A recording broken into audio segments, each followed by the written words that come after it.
Hello, everybody. Welcome to this episode of Sports Talk from the Crib. I'm your host, Tanner Christian. And coming up on today's episode, I'm going to give you my thoughts on Anthony Richardson, season-ending injury, my thoughts on his play style and what to expect for him. Hopefully he can bounce back. Let's give my thoughts on that and our Week 7 marquee matchups. We got some good ones this week. A lot of teams on a bye, though. Got the Bengals on a bye. Cowboys on a bye, Titans, Jets, Panthers, Texans. So a lot of teams missing some action this week, but doesn't mean we're not going to have any marquee matches, but we are. Some good ones too. So it's a friendly reminder here, if you're new episodes are airing every Tuesday and Friday. It's available on all streaming platforms, as well as the website at sportstalkfromthecrib.com. We'll give you the podcast, stream the podcast there. Actually earlier than anywhere else, and you can see the blog posts and whatnot up on the website. Be sure to follow us up on social media. We're at Feely Key Entertainment. It's Feely Key ENT. We're on Instagram, Facebook, YouTube, and X. So go ahead and give us a follow and subscribe to all of our stuff there, all right? So let's get into this first topic.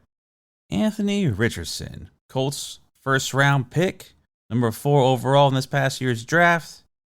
He's now out for the year with a sprained AC joint that he suffered in Week 5 versus the Titans. Season-ending injury. And, it's kind of sucks because his season's over.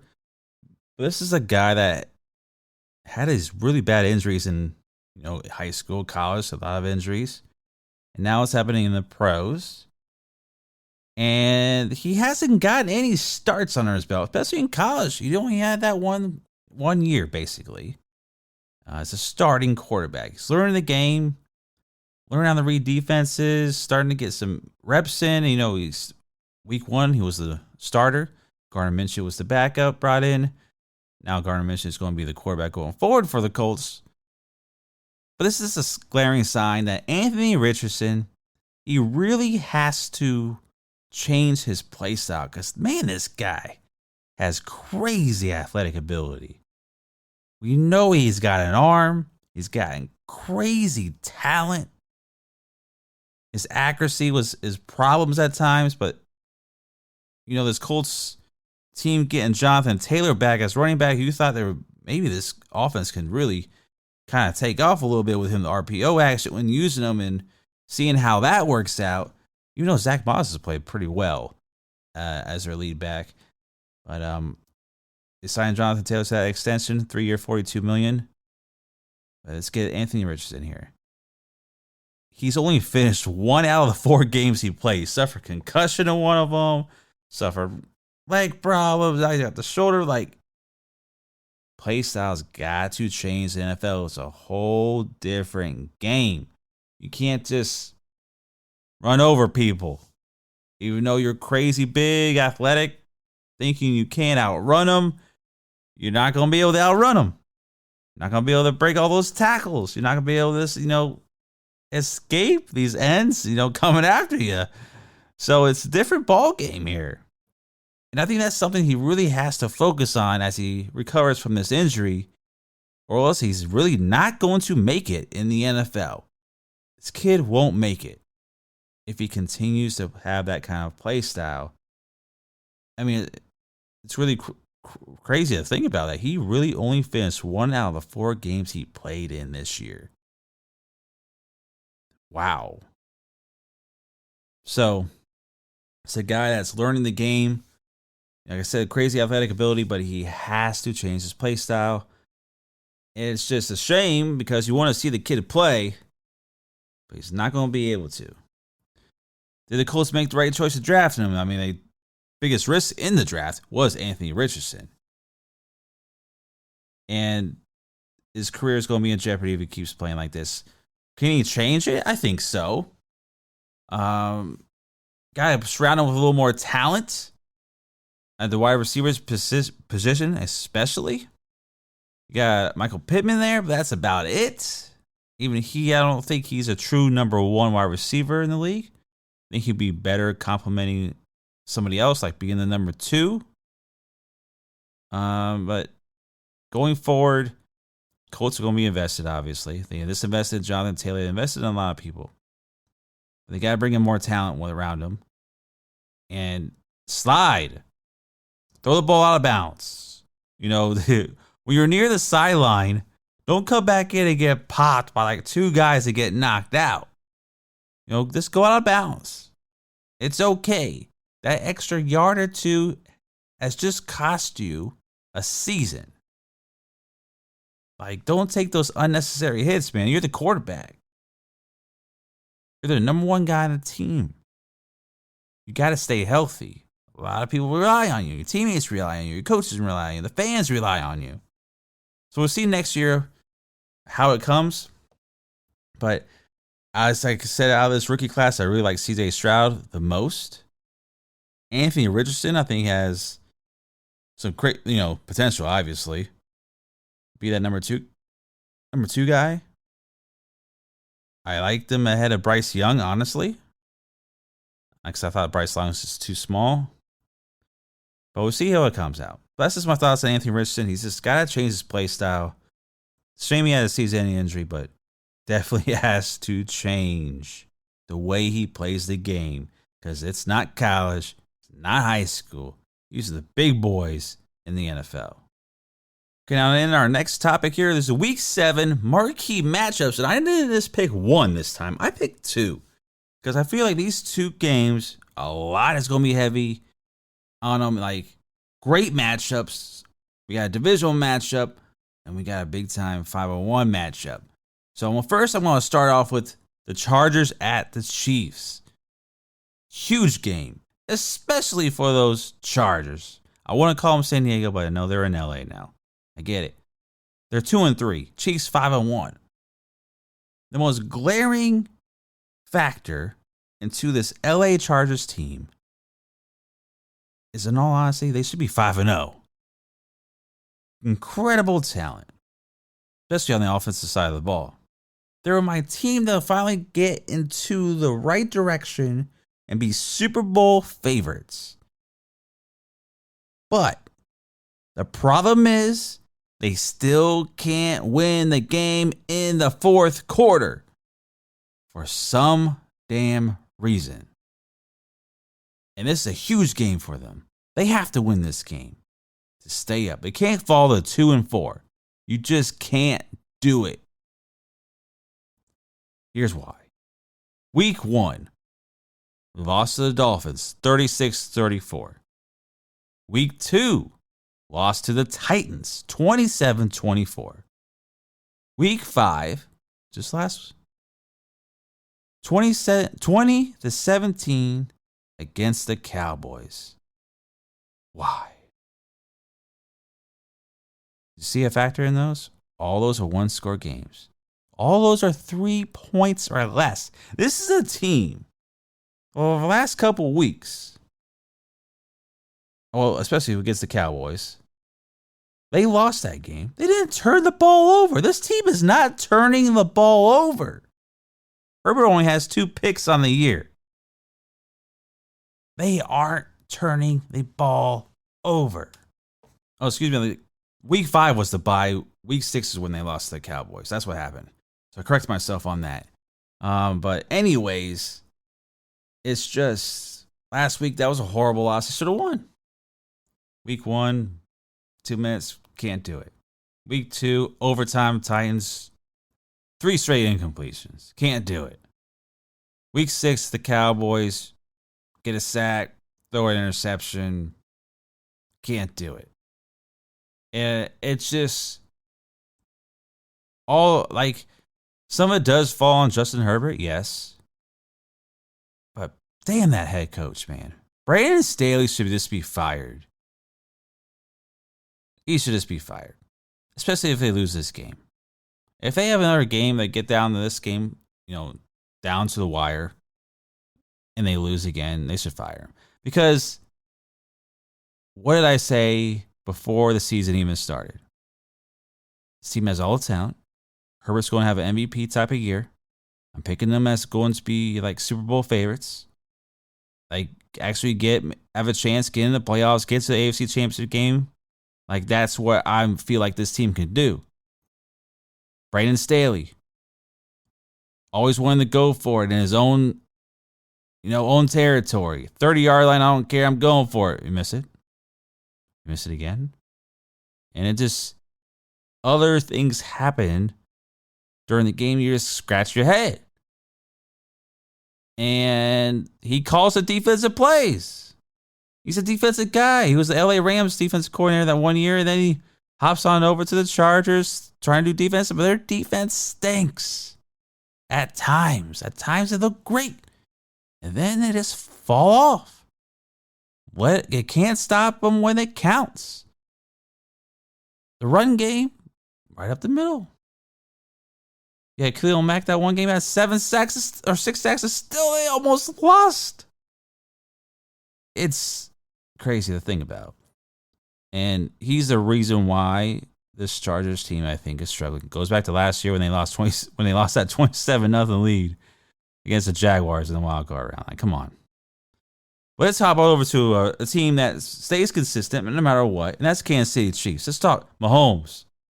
Guy has 1,593 passing yards, 11 TDs, and 5 picks on the year. Kelsey, his guy, 36 catches, 348 yards, 2 TDs. Hanging out with Taylor Swift. Getting that Taylor Swift money now. But,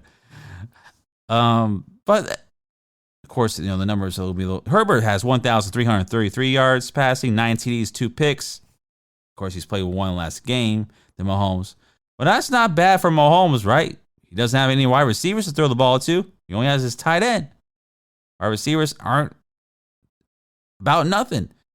That's why they just traded for Mecole Hardman to come back to Kansas City.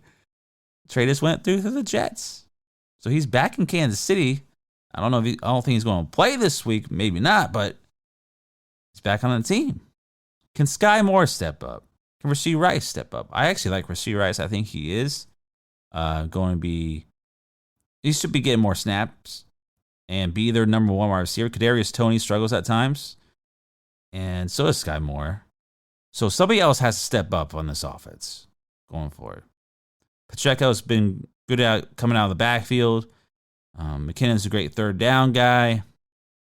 So this matchup, Chargers, Chiefs, it's going to be an exciting one. It's a divisional game.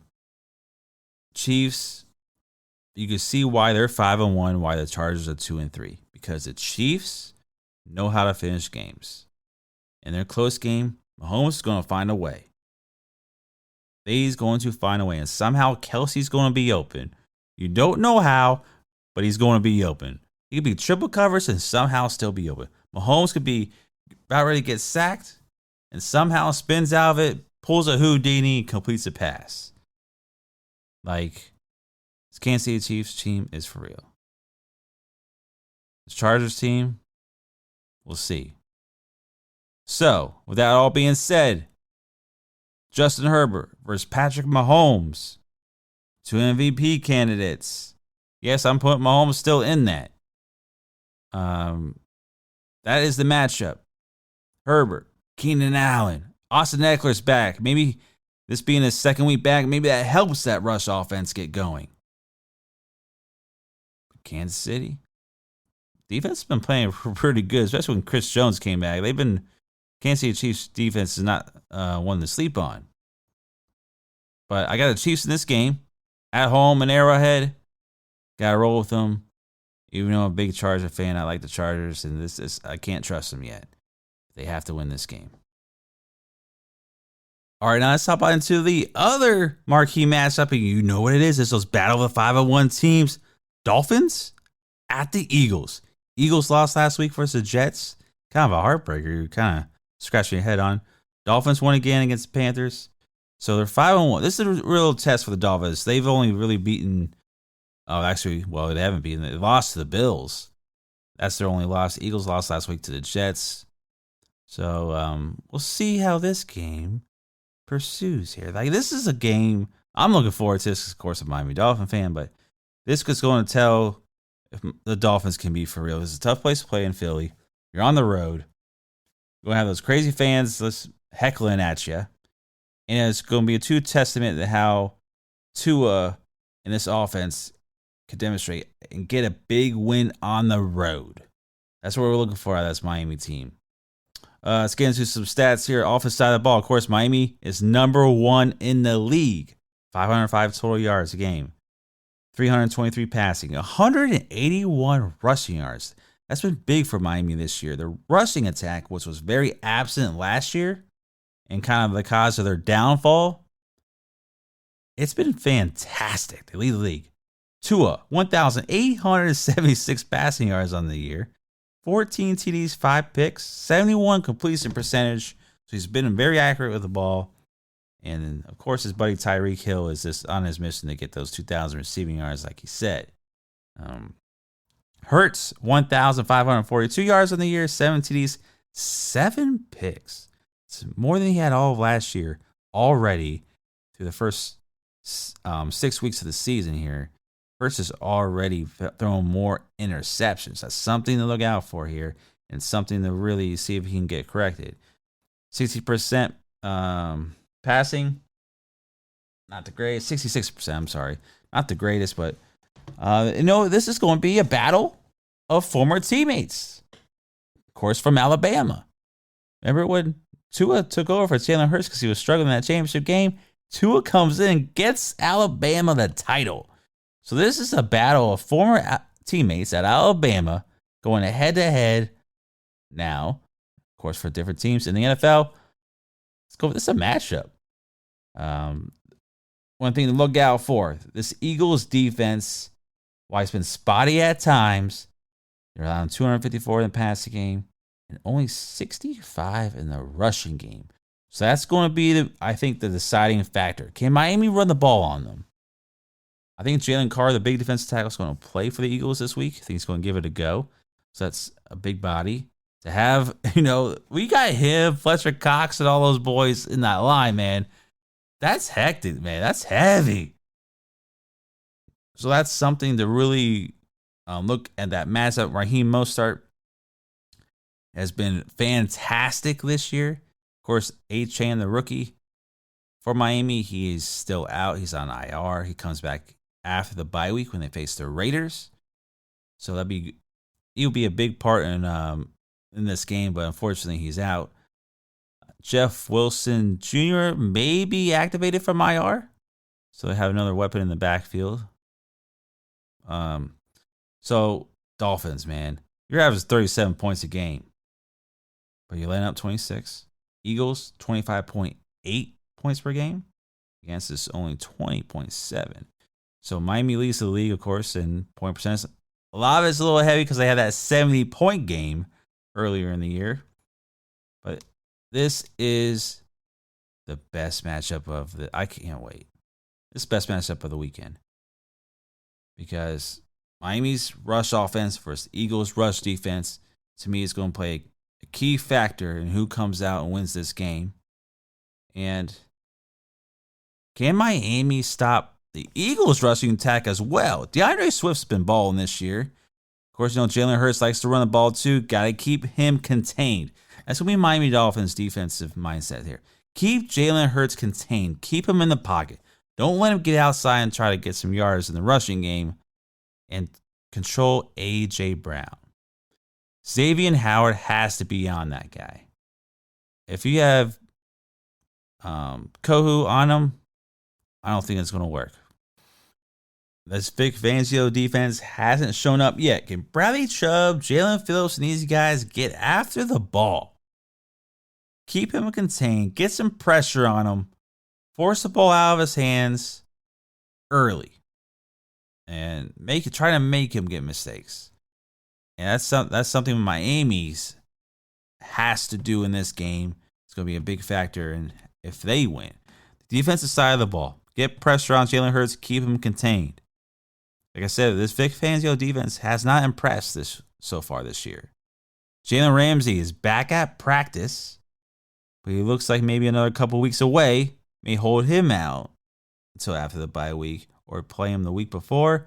They haven't decided yet, but they may just hold him out so he's officially 100% ready coming back from that meniscus tear. So something to look out for. Now, who do you think is going to win, I gotta go with my team, Miami. I can't go without them. I can't pick against them. No matter if I think they may lose or not, I can't go against them. I gotta roll with Miami. They're my team. I believe in them. But this week is going to play a big factor to say if this team's for real, we win. Hey, it's a big time road win if we get out of Philly with a big time road win. Like, that would really help the confidence in this team to see if we really are legit and can go make that Super Bowl run. All right, that's going to do it for today's episode. I want to thank y'all for joining me here on Sports Talk from the Crib with your favorite sports host, Tanner Christian. Remember, new episodes are airing every Tuesday and Friday, and it's available on all streaming platforms. Be sure to check out the website, sportstalkfromthecrib.com. You can stream the podcast on there and check out the blog post. Also, social media, Feel the Heat Entertainment, Feel the Heat ENT. We're on Instagram, Facebook, X, and YouTube. So be sure to subscribe and check us out on there. Thank y'all for joining me. Y'all have a blessed weekend. I'm out.